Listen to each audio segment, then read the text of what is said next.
Hello and welcome to Graham's Recipe Box.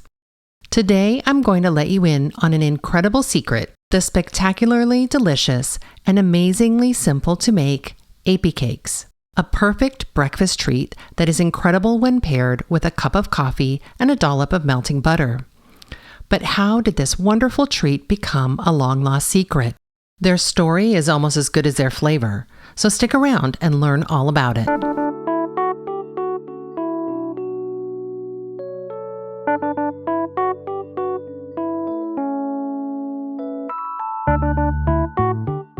Pottstown, Pennsylvania has a long history back to the 1700s when it was founded on land originally owned by William Penn, and local industry and dairy farming became the prevalent businesses.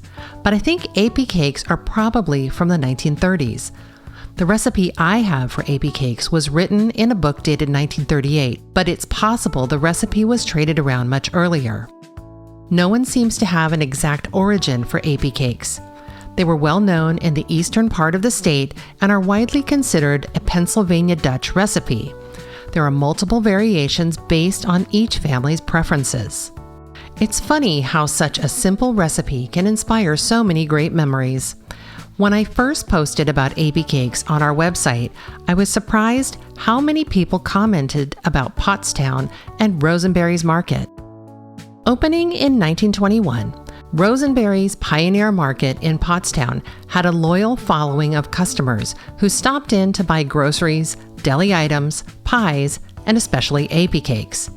Folks from Pottstown, Boyerstown, and other local communities all have fond memories of meeting friends after school or getting their first jobs at Rosenberry's Market. More than one person shared about getting Apee Cakes after church on Sundays.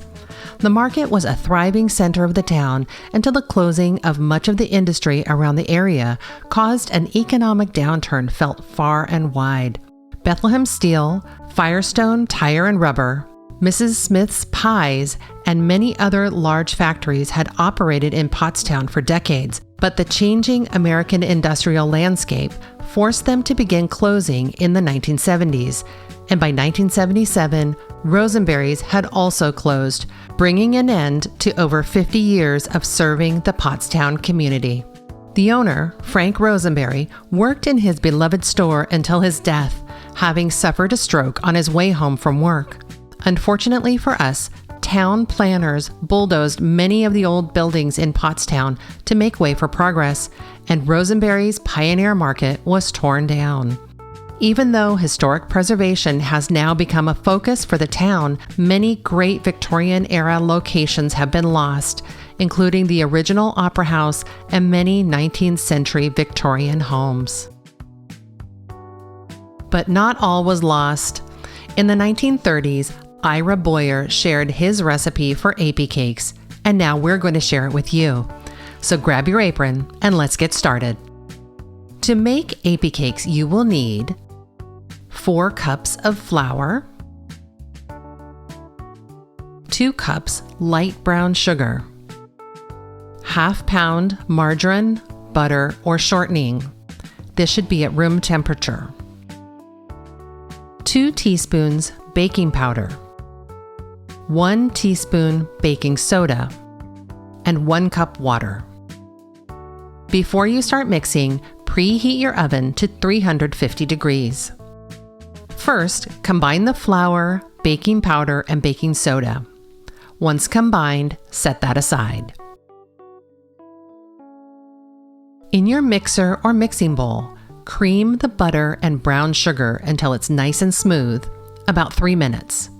This is going to introduce some air into the butter and sugar to help the cake bake with a nice structure. Next, add the flour mixture gradually, 1 cup at a time. You might need to scrape down the sides.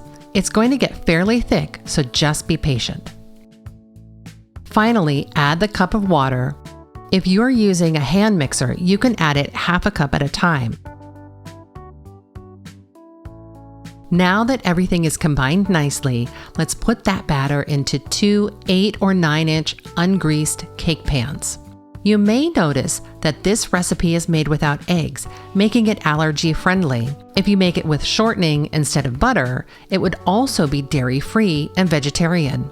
Some brands of shortening are vegan as well, so if that's important for you, just check your labels. Most people shared that they enjoyed Apee Cakes with coffee, a glass of milk, or for breakfast. Even though this is called Apee Cake, it isn't really a cake at all. My family thought it tasted like a muffin without any add-ins. It's hearty and stays with you in a way other breakfast items might not. Slide those pans into your oven and bake for 30 minutes. I do check the centers with a toothpick for doneness. If the toothpick comes out sticky, bake for another minute or two. If it comes out clean, the cake is done.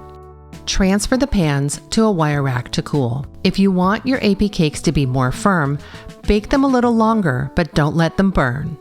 The secret to Apee Cakes is enjoying them warm with some butter, so let them cool just long enough and then cut yourself a nice slice. Pour that coffee and get ready to dunk. They have a sweet, almost maple flavor, but it doesn't overwhelm your coffee or your taste buds. Now you can enjoy a taste of Pottstown history in every bite of Apee Cake. If you keep the remaining slices refrigerated, just warm them in the microwave for about 15 seconds. Out of curiosity, we made a few muffin-sized Apee Cakes and tried a few add-ins. Chocolate chip was my favorite.